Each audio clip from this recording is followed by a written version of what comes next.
Hi, I'm Tom Waltz. I'm a forester. I'm standing on the edge of a disaster, and a disaster waiting to happen. We're standing in the 2007 wildfire.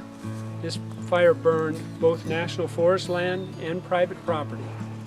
And as a result of that, over 1,700 acres of national forest land was burned and approximately 800 acres of private land. Why isn't the national forest land being managed and salvaged and taken care of and replanted?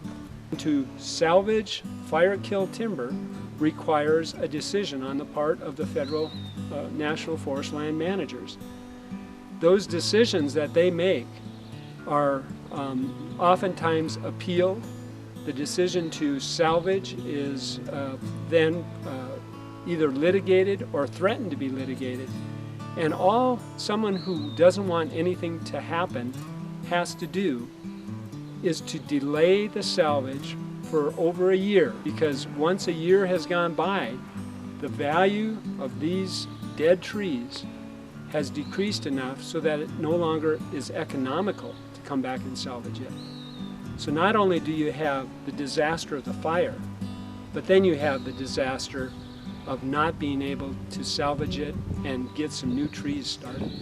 So what happens when the Forest Service is stymied and they're unable to salvage a burned area? If you look behind us, this is the result.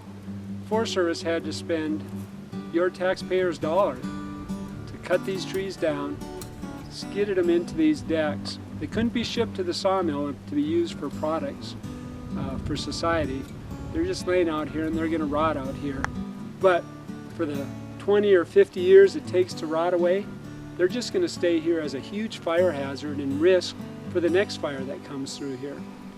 And all that was as a result of not being able to quickly salvage the fire damaged timber and to haul that to a mill to produce lumber, to produce products that we as society use. There is an opportunity that we have after a forest fire.